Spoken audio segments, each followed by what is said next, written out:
Ayan, so ngayon ay Palm Sunday sa Manila.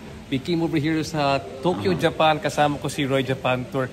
One of the best Filipino tour guides here in Japan. Ito pala mo beses ko na, di ba? Kasama Yes, kita. yes. Diba? First time nung Osaka, pre-pandemic pa yan. Mga 2018, brought me to the best places in Osaka. Now, in 2023, bringing me to even better places here sa Tokyo, Japan. Yung kagandahan nito, so when you get Roy Japan Tour, talagang customizing tour para sa inyo. Sa lahat mga lugar na gusto mong puntahan, napupuntahan mo today. Nako, nakaikot kami from all the way from Odaiba, nakita namin si Gundam, pumunta kaming Team Planets, pumunta tayong nagta-Tokyo Break Cruise, nasa Asakusa pa, nag-Tokyo Sky 3, nag-7-Eleven pa. So yung kaganda dito, you're just tell him your whole agenda for the trip. And he will fix it for you. Yung best ways that you can fix a trip, si Roy is there for you. At maliban pa dyan yung tunay na Pinoy service. So that you cannot do without. So again, I highly endorse and recommend Roy Japan Tour for your next Japan trip. Mabuhay si Roy. Thank you. Alright, so nagbabalik po tayo dito po sa ating episode 3. Nito pong WPS Heroes natin. So, sabi ko nga sa inyo, yung mga tao rito ay talagang dedicated. At yun, hindi na nga natulog. Nag-design kami ng mga yung Christmas Belen. Okay, so naglagay rin kami ng mga kung ano-anong mga malamuti sa hall. Tulad ng mga Christmas. Pakita ko lang yung mga cabin dito. Dito po sa barko mga kaibigan. Pwede magkasya dito yung 190 personnel. So ganito yung mga cabin nila rito. Makikita na. Nakakapagita na. So may mesa, may couch, tapos merong merong locker, tapos merong double deck. So ilan ang kasya rito, Brad? Anim, sir. So animan? Paano naging animan to? Apat. Bunk bed. Tapos? Tatlong bunk bed. Tatlong bunk bed ba yan? Papasok mo tayo, sandali lang. Dalawa. Uy. Tatlo. So ngayon, 6 kayo nandito? 4 lang. 4 lang, okay. Maluwag-luwag, So yan. So yan yung kanilang kwarto. 6. So 6 to, pang-6 to, pero 4 lang sila. Yan. So, diretso tayo, So ito, sabi ko nga, 160. Yan. 6. Yung cabin dito, Yan. So, anito, yung mga media men, saka yung mga civilian na nandito, kasama na ako. Okay, so lakad tayo doon. Okay, ito na ako. Ayan. So isang diretso doon. Meron rin dito sa kabila, mga kaibigan. Ganun din, left and right. Okay, so yan. Okay, so meron pa sa baba. Kaya marami nga, sabi nga, di ba? Okay, so andito may toilet. Pang babae, may panlalaki, Okay, so pwede maligo rin dito. Yan, okay. Okay, ngayon, papakita ko mamaya yung ating kwarto.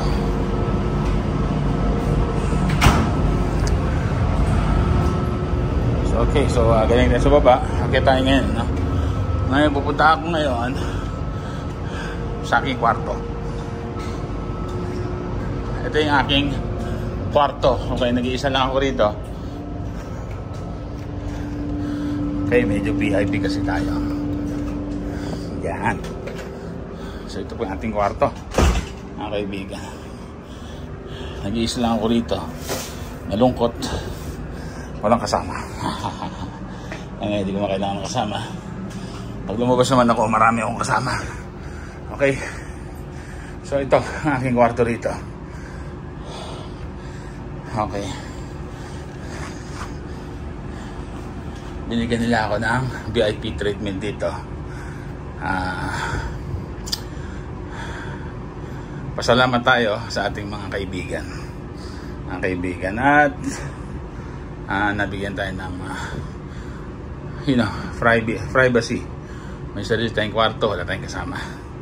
Okay, so wala akong iisiping may istorbo o iisiping makakaistorbo. Di po ba?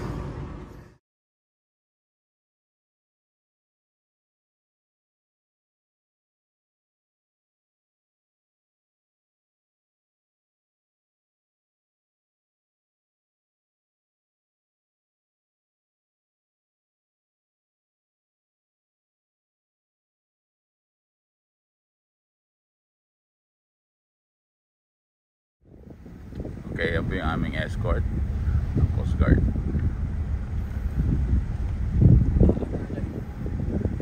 Yan. Para safe po tayo, meron po tayong escort.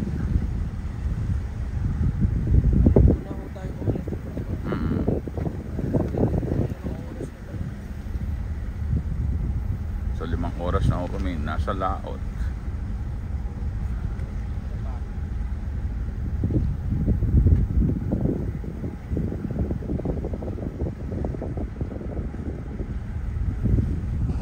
Layo ho niyan.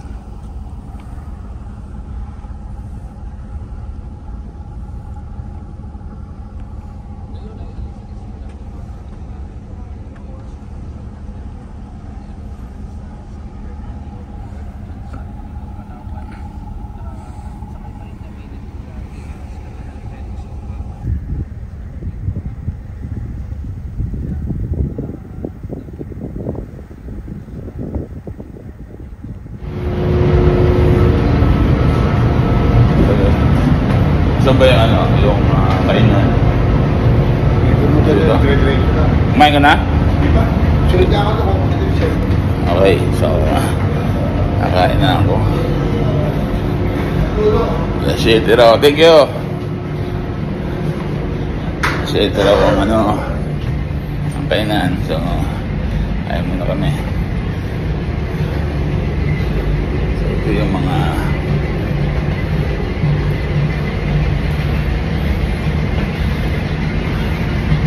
medyo maalo na dito, kaya ika-ika tayo dito. Ayun, kaya wala pang tao, ha? Mga kaibigan. Ayun, dito rin yung kainan eh. Ayun, ha? Okay, ano, yan kainan natin dito.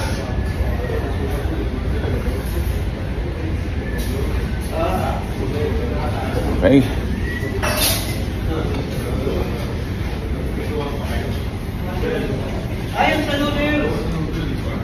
Good morning, Father. Good morning. Sige, sige. Roy ako, sir. Roy. Sorry.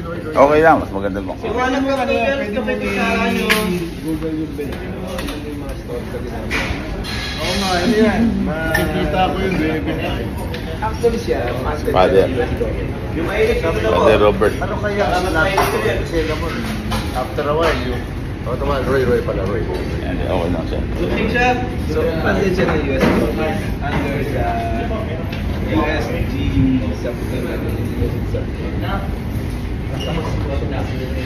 Dito kami ngayon sa kusina.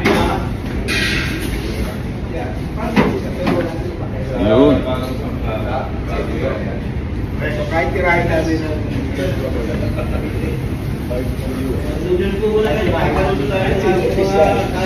Ayos. Okay, ito kami dito. Buhay namin sa barko, mga kaibigan. Itong kaming mga West Philippine Sea Ambassador. Okay, ha? Mamaya, tignan nyo ating mga pagkain dito.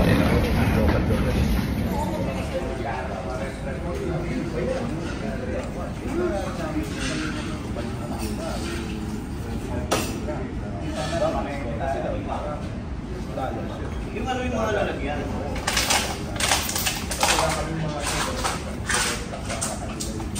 Yung mainit po dito, oh.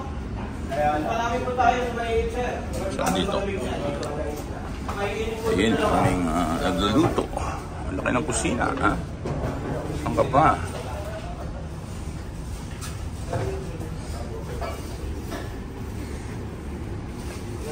Aming mga supplies.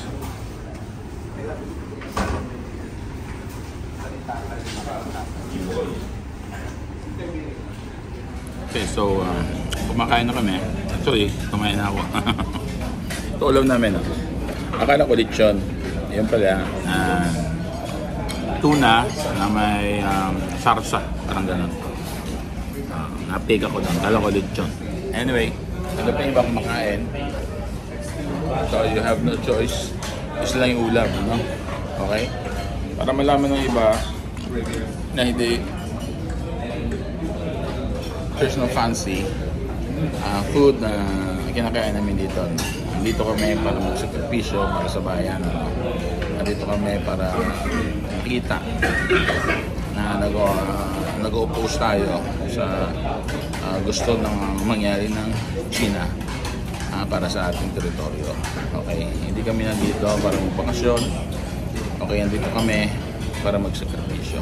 Okay, papakita ko kung ano yung ulam namin. Ngayong tanghali po, no? Dito po. Ito po. So, ito po ang ulam namin.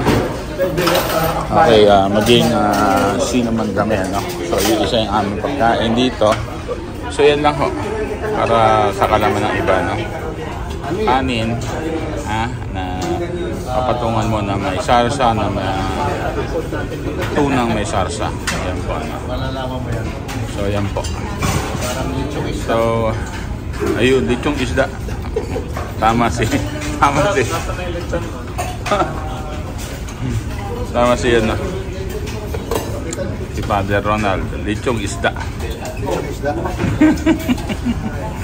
Napeki ako eh. Kala ko, lechong paksiw.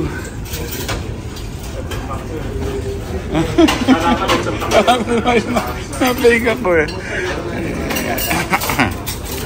Alam ko dito yung paksiw. Ayan, no? Para lang sa kalaman ng iba, no? There's nothing fancy sa ginagawa namin.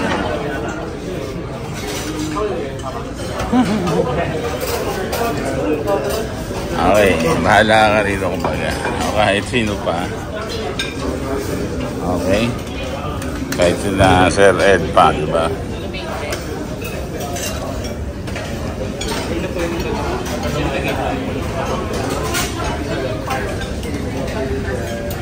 Okay, ginawa na ako. So guys, so, yan lang. Okay, reporting dito sa aming canteen dito. Okay, dito sa ating MB camping. Okay, bye.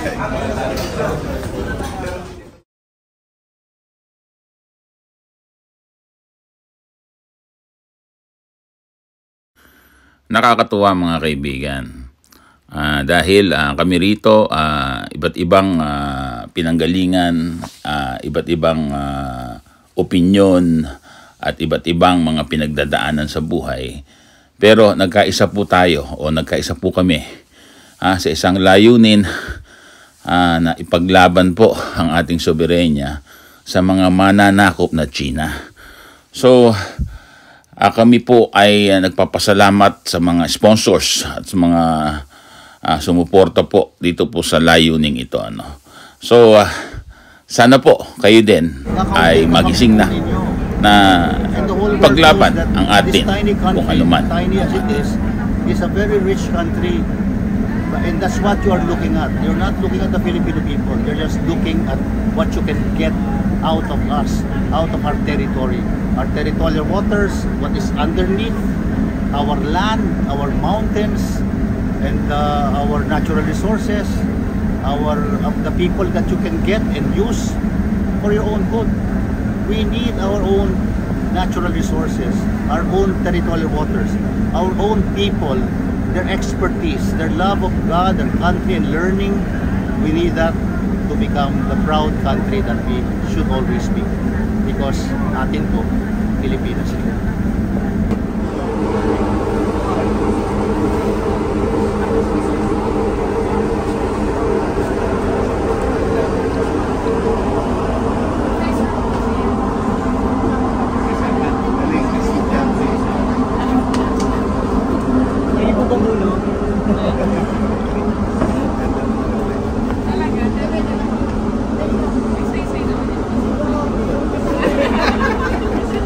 So ito po yung mga dumagat na kumukontra po sa Kaliwa Dam. Ito po yung leader nila, si Renato, yung nakakulay dilaw. At ngayon ay na-interview po sila ni Miss Gretchen Ho, no, ng TV5. Sila po ay mga dumagat na nandito para protektahan din nila yung West Philippine Sea, which is yung obligasyon ng bawat Pilipino, mga kaibigan.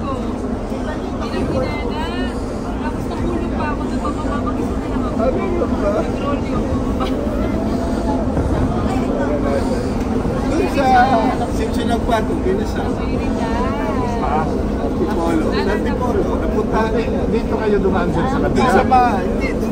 Sa Marias. Nagbabagsakan sila. O kaya pala hinahanap ko. Nasaan na si Bumalik ka na.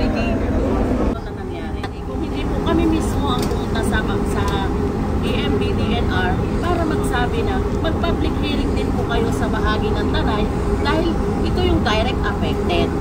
Kaya lang po nagkaroon ng public hearing at hindi po yung hinihingi po namin na mag-present ang MWSS ng mga plano, ito po ay hindi nila na-present. Bagkos kami pong mga organisasyon ng sukatan ang nag-aral at gumawa kung paano gamitin ang GPS, para in GPS po yung lugar at mga innovation, yung base sa sinasabi na itatayo ng kaliwadam, kami pa rin ang nagtumoy na talagang itong aming barangay ay tulong base sa innovation na nakuha namin sa aming ginamit na GPS. At sa tulong po yung pag-isama, ang PAPEL, nakapagmapa po tayo. Kaya matibay na ebidensya na makita po namin yung mapa na ito yung katotohanan.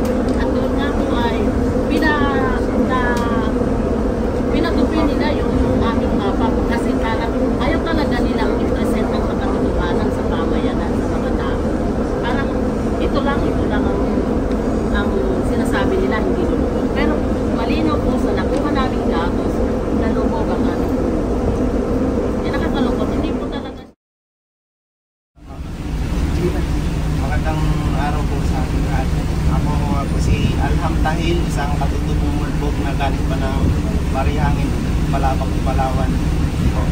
Nais lang po namin na i-dinig sa inyo, kumonekta sa itaas-taasan na i-dinig namin yung problema namin, hinanain namin tungkol po sa aming lupaing ninuno.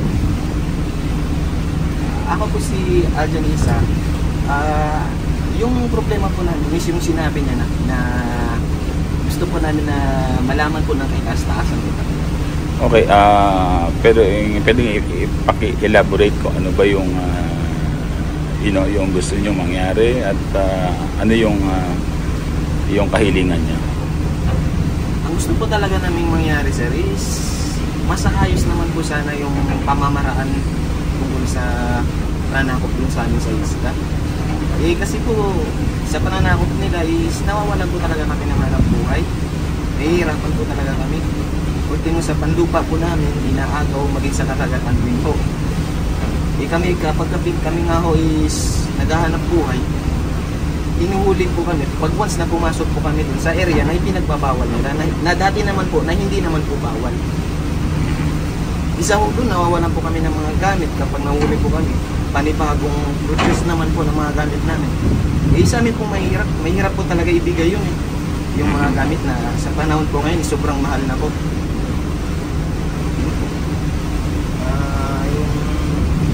Yung problema po namin ay inaagawan kami ng dagat, gano'n rin po ng lupa.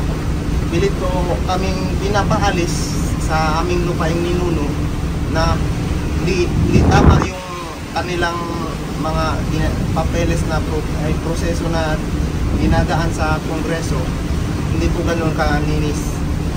Ginagawa po nila, binibera po nila yung mga tao doon. Iba, no choice, kulang sa sa kalusugan, sa pagkain. Kaya napipilitan po minsan ibinta yung kanilang bahay na hindi naman dapat.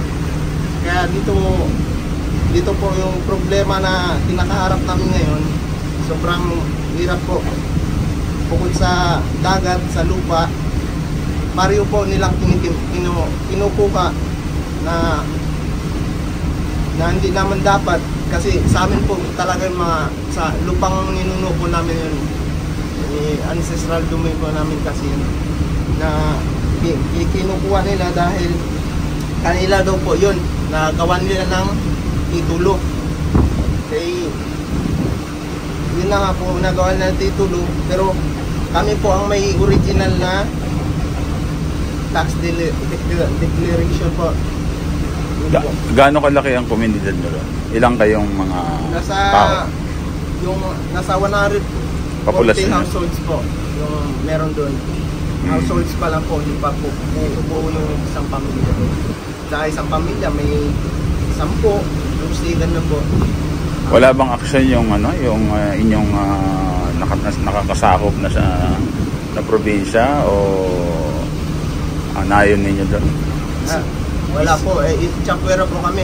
Tinatawag lang po na Bugsok yan, barangay Bugsok, pero sa katunayan wala pong nangyayaring dyan, yung pamamahala ng maganda. Hindi kami binibigyan ng sariling school. Kami lang po, mga magulang namin, mga ninuno namin nagpatayo ng sariling school po dyan. Wala po kami natatanggap na tulong mula sa itaas. Okay, so identify nyo ba yung kumpanya o person behind this? Ang sa pinakamalaki pong kumpanya dyan ay sa Pilipinas ay SM o San Miguel Corp po na pinamamalaan ni Ramon Ang. So, okay. Yung may balak siya po sa isla namin na gawin pong isang big resort po. Kasi ganun lang po. Yung kung mag-ibas po o mag-low tide. Magandang araw po. Ako po si RV Salazar. Ako po ay isang Palawenya mula sa Palawan. Nandito po ako, dala ang organisasyon namin ng Environmental Legal Assistance Center. Okay. So, anong advocacy nyo? For Environmental Legal Assistance Center po, so kami po yung nagbibigay ng legal na suporta para sa mga anomalya or mga exploitation po ng kalikasan and kalikasan and human rights. Magkarugtong po yan diba? Yung komunidad, yung kalikasan. So, pag nangyayari po yung mga pang-aabuso sa mamamayan, karugtong po niyan yung pang-aabuso sa kalikasan or pang-aabuso sa kalikasan, apektado po yung mamamayan. So, dyan po kami nakatulong. Okay, so ano yung mga goal na nakuha niyo? Goal? I think unang-una po yung yung pagkikita or yung pagsasama-sama at pagkakaisa ng iba't ibang sektor mula sa iba't ibang lugar at kami dito sa Palawan para manindigan, diba? Para sa Pilipinas at sa amin, sa probinsya namin, para sa Palawan na kasama lahat, kasama po kayo. Okay, so anong kinalaman ng iyong organisasyon at napasama kayo dito sa delegasyon na itong mission para sa Christmas convoy o sa West Philippine Sea? Ay, sir, pakiulit po, sir, yung kasi. Okay, so anong kinalaman ng inyong organisasyon at ba't nandito kayo sa convoy ng Christmas convoy ng para sa West Philippine Sea? Malaking bahagi po malaking bagay po na napabahagi kami sa Christmas convoy na ito dahil unang-una binibisit po natin ay Kalayaan Island Group.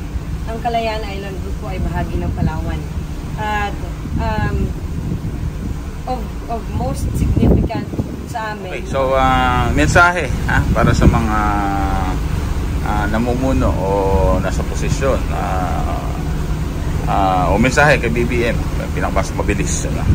Mensahe po kay Pangulong Bongbong Marcos na masaya po kami na nagsasalita kayo kasi matagal po namin inantay na magsalita ang ating Pangulo tungkol sa isyong ito. At nandito tayo at malaking bagay po na nabigyan ninyo kami ng pagkakataon na makapunta. Diba? Grupo ng mamamayan, grupo ng sibilyan mula sa iba't ibang sektor nandito para i-assert ang aming karapatan sa kalikasan at sa pag-aari natin, sa bayan natin. At sana hindi po ito yung huli. Diba? Sana mas marami pang mobilisasyon na kaakibat or kasama po ang mamamayan. Okay, mensahe para sa mga Pilipino. Mensahe sa mga kapwa namin Pilipino, ang bisita pong ito or ang pagpuntang ito ay para sa atin, sa ating lahat. Dala po namin kayo na nasa mga tahanan ninyo. At sana po hindi dito magtapos at sana hindi lang kami makarating, sana makasama namin kayo at sana kayo rin, di ba? Tayuan po yung karapatan natin, tayuan yung kinabukasan natin. Kasi ang bansa po natin ay napapalibutan ng dagat. Marami po sa atin at mangingisda. Marami sa atin lang nagkukonsumo ng isda. Pangunahing hanap buhay po yan ng mga Pilipino. At sana po protektahan natin para sa ngayon at sa susunod pang henerasyon. Alright, so maraming salamat. Maraming salamat, sir. Pala si Renato Ibanez bilang isang leader ng aming organisasyon ng Sukatan na ang aming naisusulong ay yung pananakop din at pangangamkam din ng China doon sa aming mga lupaing ninuno. At ang aming advocacy at talaga naming hinihiling na kami ay nag-alay lakad ng 9 days mula Quezon to Malacanang. Ang amin namang hinihiling ay hindi naman pagpapatigil ng proyekto ng ating gobyerno at ito'y kaunlaran. Ang sinasabi po lang namin ay tingnan kung tama ang proseso na naibigay ng NWSS at saka ng China. Na kasi sa kadahilanan ay nilabag nila yung mga protocol dun sa aming community at yung FPIC ay hindi tama ang pagproseso at yung FBI na maliwanag na walang lumabas na FBI kung ano talaga yung masisira dun sa amin sa mga kalikasan. At ang isa pa roon ay yung pagkukontract nila ay walang FPIC, ay isang nilabag nila at saka yung mga pagpuputol ng mga punong kahoy namin at yung access road ay sinira yung aming mga tinamaan yung aming mga sagradong lugar upang siya ay walang katumbas na kabayaran at ang nangyari ay inapura nila yung pagbabayad yung sa damage doon sa aming mga ibang leader ng mga tuwali na nagbayad sila ng 80 milyon bawat komunidad doon sa aming dalawang probinsya na sa dalawang bayan ng Nakar at saka ng Rizal. Nasa lumalabas sa aming litis ay talagang lubog yung aming talagang direktang lubog yung Barangay Daraitan nung Kaliwadang project. Ang inaan na isusulong nung aming ng LGU, pumapayag kami sa dam, bakit hindi? Yung dam na hindi maapektuhan, yung mga sagrado, at ang tinatanggap pati ay yung JICA. Talaga yung pinipilit namin na isusulong kay BBM na tingnan yung project kung ukma ba doon sa mga community na hindi tatamaan yung mga katutubo doon sa aming area. Kasi ang aming pinipilit... So anong katutubo kayo? Katutubong Dumagat Remontado ng Sierra Madre ay ang pinipilit namin ay yung 7 meters, hindi yung 63 meters na project ng China. Ang amin talaga ay yung JICA. At bukod pa roon, yung sa project ng China ay pagkakautang ng maraming tao, hindi sa iilan lamang. Kaya yung aming mga panawagan, naming mga leader ay tingnan at suriin yung project kung naukma doon sa ating community o sa Kamaynilaan. Hindi naman po kami madamot, kami mapagbigay. At ito nga po yung aming naisusulong na yung kung ipagpapatuloy yung project na Kaliwada ay yung JICA yung aming pinipili at pinapayagan. So Japan ho yan, JICA. Okay. 7 meters na hindi naman po talaga apektuhan yung mga sagrado. Kasi po base doon sa aming pag-aaral at base rin sa aral ng JICA, hindi po talaga tatamaan yung mga sagrado at ginalang nila. At bukod doon, hindi utang ng ating bansang Pilipinas yung project doon sa JICA.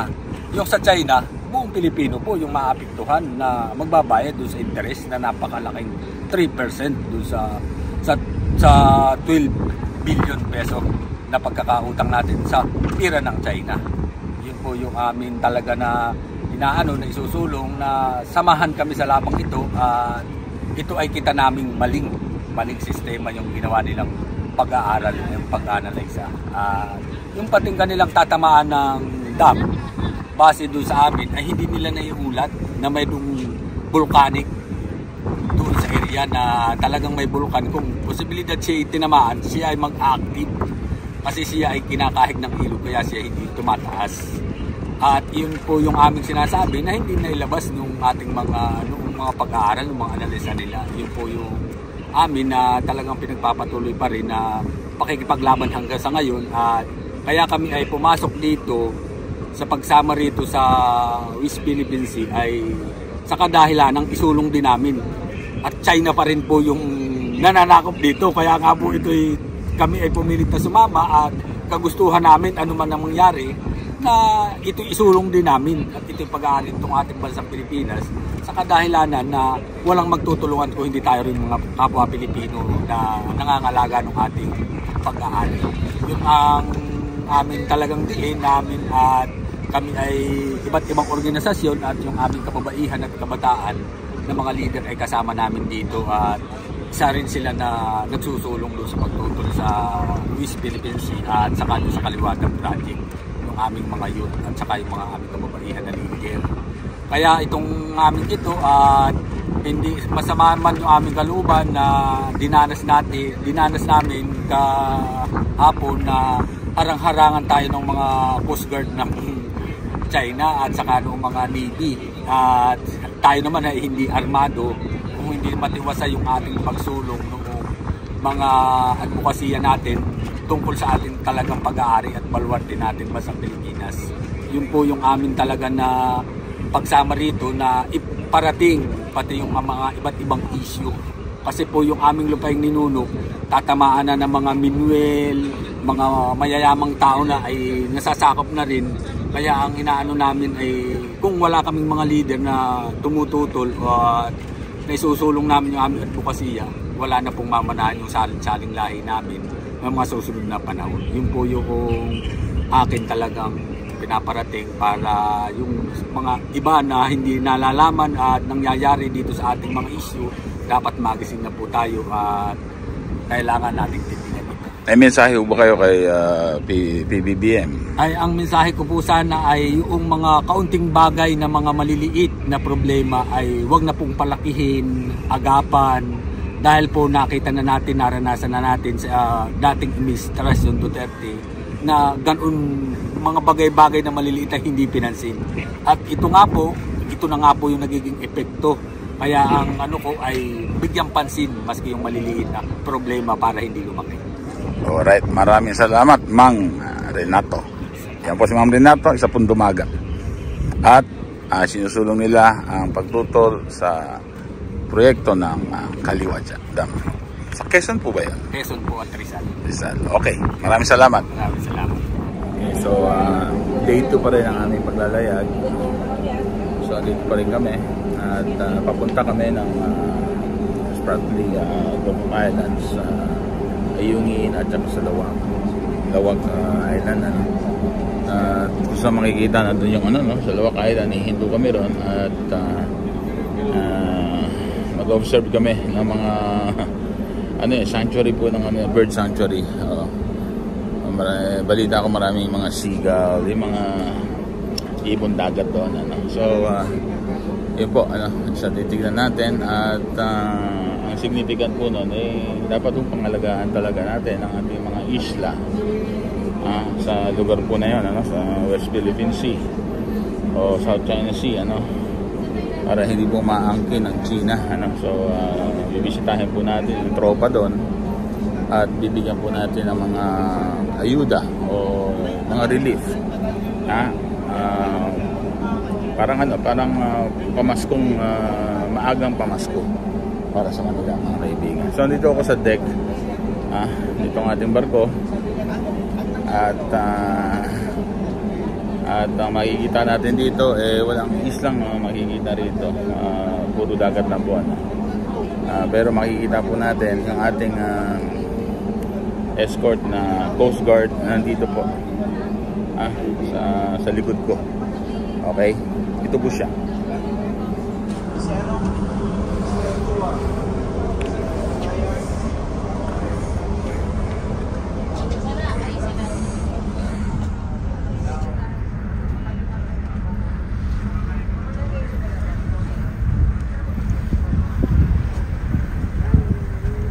So yung escort nating Philippine Coast Guard, ano. So binabantayan tayo ng Philippine Coast Guard at I think dalawang barko ng Coast Guard ang nagbabantay sa atin, ano. Yung isa naghihintay na ron sa pagpasok sa Sabina Shoal, ano. At doon nga ho, nabago yung ating itinerary at kanina nagkaroon ng briefing. Ang itinerary na po ngayon doon na po makikita sa papasok ng Sabina Shoal at nandun na rin po yung supply ship natin at nandun na rin po yung mga fishing boat, yung mga fishing boat na nag-volunteer para maki-convoy po sa atin, ano, dito po sa ating mission, para po sa ating West Philippine Sea, mga kaibigan. So pagkatapos po nito, mag-uumpisa po yung mission ni Father Robert Reyes at alas 10 po, ano. So time check po ngayon is 9:15. So meron pang 45 minutes sa paghihintay para po kay Father Robert Reyes na magpaunang misa, ngayong day 2 po namin dito sa barko, no, mga kaibigan. Hello? Check. Okay, titignan po natin. Announcement lang po mula sa ating team. Masyado daw po mainit sa taas. So what we will do is, we will have mass instead late afternoon. Right before we enter Sabina Shoal. So the mass will be at 4:30 p.m. Ayun. later at the deck. We will do it there then because it will be less, the heat will be less, so it will be more conducive for a mass on the deck. And we will do it right before we enter Sabina Shoal. Okay? So again, mass will be at 4:30 p.m. We will announce before that it's already under our point so everyone can meet on the deck. So please wait for the announcement before we wait on the deck. And then we will announce the point with the other deck. Salamat! Okay, so nabago po yung ating schedule ng mass. Instead of 10 a.m. magiging 4 p.m. na po, ano. Masyadong mainit po kasi sa deck. So we decided 4 p.m. na bago pumasok ng Sabina Shoal at doon po magkikita-kita itong ating mga barko.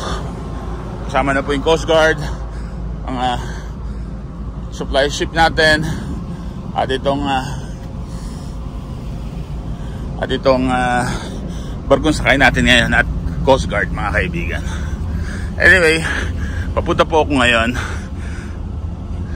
dito po sa Phylak. Okay? Dito po sa control room.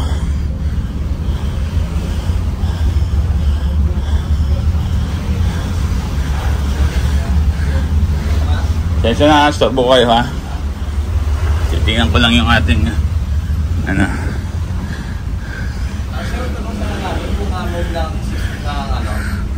alas 4 yung misa. Oo, in-announce na, alas 4. Pwede ba pumasok konti doon? Pukunan ko lang dyan, no? I-reflect dito, eh. Tingnan ko lang yung ating barko. Okay. Sa puntong ito, nakukuha pa ni Captain Jorge de la Cruz na magturo at magbiro po sa amin. Ito po yung sex na talaga sa school, sa pinag-aaralan po yung manual na. Ngayon, hindi na, magkukumpit ka pa. Ito na lang. Parang na.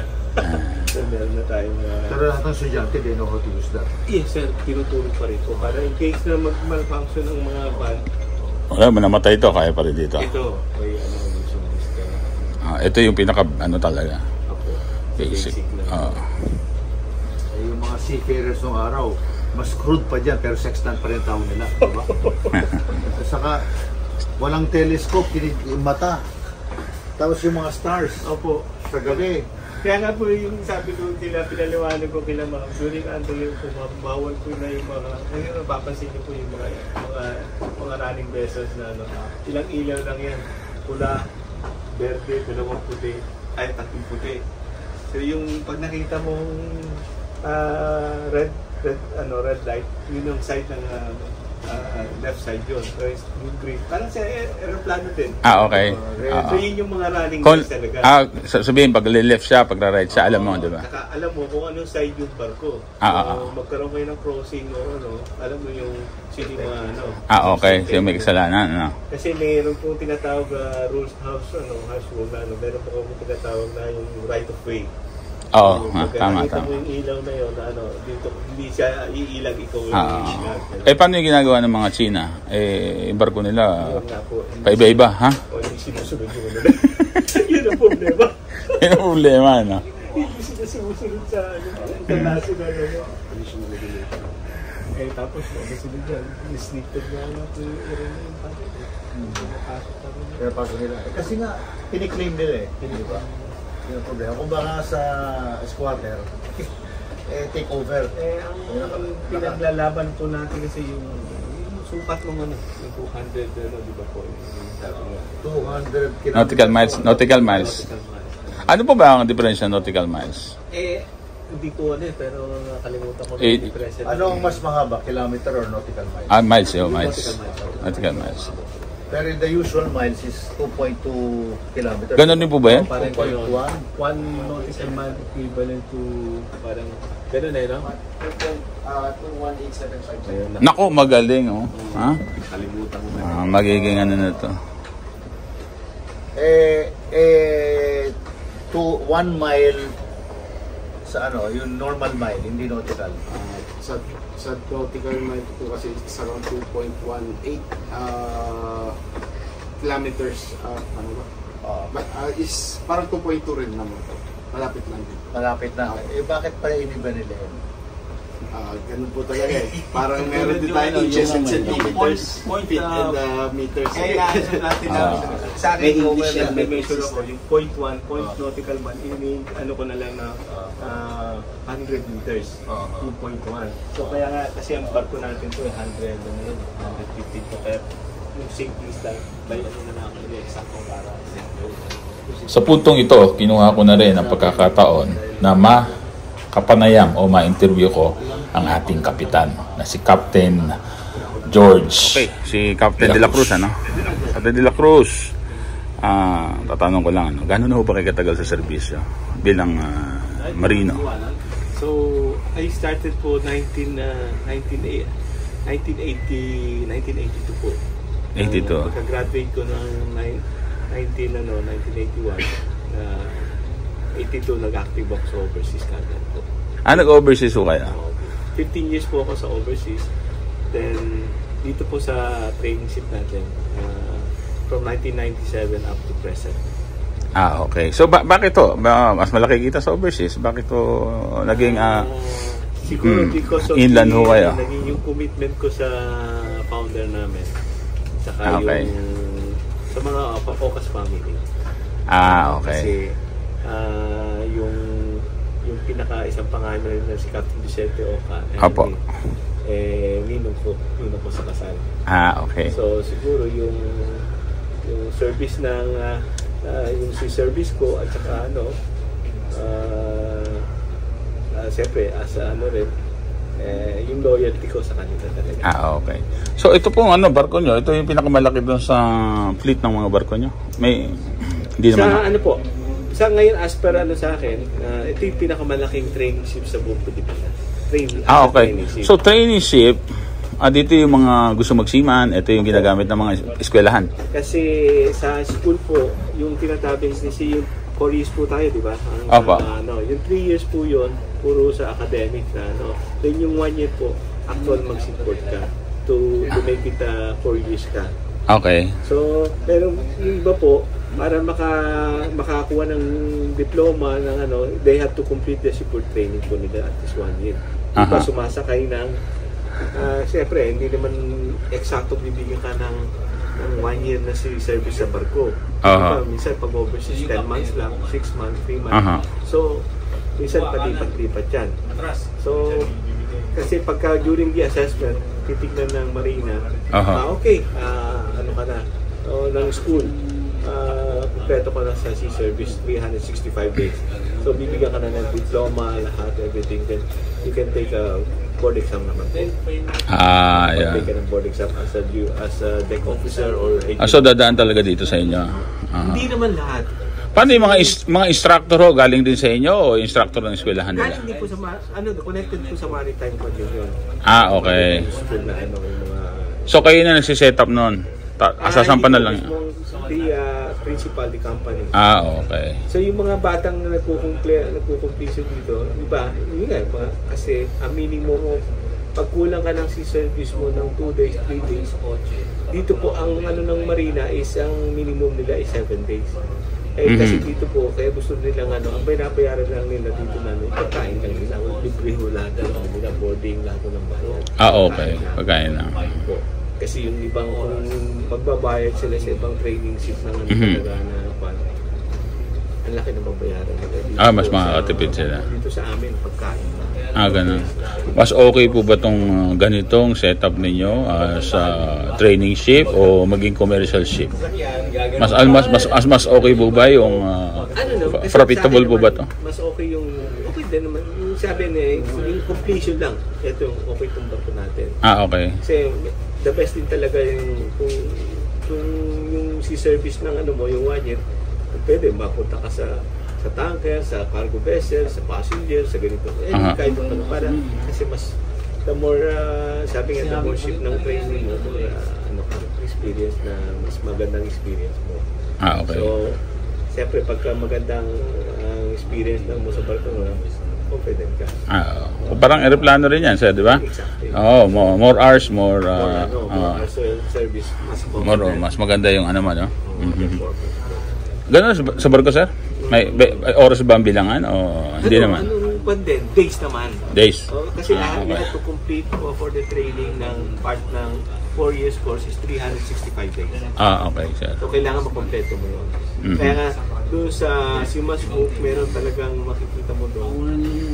Doon sila na nagbe-base sila sa date of sea service doon, sa date ng onboard mo, date of bonus, date of board, date of disembarkation. Bibilangin nila yun. Okay. So pag nakita walang problema yung sobra, ang may problema yung kulang. Ayun. Nakalik, 363. So, pa rin yun? Kulang pa rin yun. 2 days. So, yung iba, yung kulang na doon, dito na pumupunta. Pero yung kulang mo, ang Marina kasi hindi pwedeng 2 days, 1 day lang. Kailangan minimum of 7 days. Okay. So, mangyayari, sobra ka. Maganda yun. Okay, sir. Maiba naman ako ng tanong. Napunta na ho ba kayo dito sa lugar na to? Nakadaan na kayo dati? Yes, pero from the east side. Pero dito, first time. First time rin ako. Excited rin ho kayo? Kasi naman, pagdating ng mga sa dagat, pare-parehas naman. Nga lang yung ganitong operation, siyempre. Hindi ho ba kayo kinakabahan, sir? At baka salubungin tayo ng mga China at... Andiyan naman ang andiyan naman sabi nga, ang Coast Guard naman andiyan na you have to trust the naman. Sila naman sabi nga, safety first step. When it comes to, hindi naman sa alam nilang nararamdaman na medyo, mababilikin din nila tayo. Attention, May tension. Hindi naman nila tayo talagang, siyempre, government, lalo po kasama natin, puro mga sa media. Hindi lang naman local, may international. Usually, ang gamit nila, di ba, yung mga hose, di ba, yung mga tubig, di ba? Parang lang yan, sabi nga, hindi naman nakaka-harm sa ship yan, if ever. Saka, palagay kung ito natin ngayon, hindi tayo mapupunta sa ganung sitwasyon. Hindi. Pagdating mamaya doon sa areas ng talaga, sila na may mauna. Sila ho? Kung medyo magkakaroon ng mas ma-feel na nila, Kapitan Felix, bumalik ka na. Hindi natin mararamdaman. Sila na. Paano pag bumalik tayo? Kumbaga, may issue na yun. Issue na yun. Hindi ho ba dapat ayano ng sa ating government on their side, siyempre yung safety natin. Okay. Yun na siguro, doon naman sinasabi, nandun na lahat ang control. Ebidensya na, no? Hindi, tapos kasama na kayo. Oo nga, no? Kasi mostly sa ating mga kasamang media, ano yan eh. Gusto ng action yan eh. Siyempre. Istorya. Yeah. Mostly. Ito, talagang sisikat tayo pa yung magkakasama. Oo, ito, si Bilya na yung gumanap. di. Anyway, so... Kaya ako naman very confident, kumpiyansa naman ako with regards to ilan, gusto ko talagang ma-check yung natin, yung mga dadaanan na safe, walang bababa, walang sabi nga safe navigation, ha? Hindi mo kasi sa site ko, tsaka yung sa grupo na. So, basta nasa inyo yung ating kaligtasan ngayon, sir. Inaasa namin sa inyo yung kayo ang naman po, may kasama nakakaalam. Yung pare, may patulong natin sa dasal. Okay, tama. So, siguro, mas malakas tayo sa taas. Anyway, sir, ilan ho ba yung ating escort na na ina-expect niya? Tatlo, no? Tatlong Coast Guard. Walang Navy. Dapat may frigate. Actually, naka-shadow din po ang 6-3 or naka-shadow din. Sabi kasi hindi na ako sumama sa meeting kahapon, napagod ako kasi nung parating ko ako yung... Ay ba, Jose Rizal? Ano pangalan nun? Confidential. Confidential. Hindi natin pwede sabihin dahil malalaman din ang kabila eh. Oo, sige. Yan siya sabihin. Pero meron naman nakabila. Talagang gano'n, kino-cover niya na yung niya. Namingwit? Ano yun? Camera yun. Kala ko namimingwit. Camera yun dami niya. Si Edlingo. Kala ko namimingwit eh. What is he doing? Digital camera. Yeah, he's taking a picture with the underway. I thought he's fishing. High-tech camera. Ha? Sa anong channel niya? Edlingo yan, it's 5. Channel 5 po, no? TV5. Patay tayo, nakita na naman. May litrato na naman tayo. Yes. Katakot sa kantsa, abutin namin ito pag uwi doon sa bus ko. Lang nga ka, George. Artista ka na, baka hindi ka na magbarko.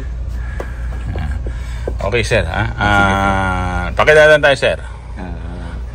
Huling-huli lang, pakilala lang. Again, I'm Captain Orel de la Cruz, the captain of the ship, training ship, Captain Felix Oca, and owned by the Associated Marine Officers Seamen's Union. Sa aking pakikipag-usap sa ating kapitan, Captain George de la Cruz, naramdaman ko na meron siyang takot o pangangamba.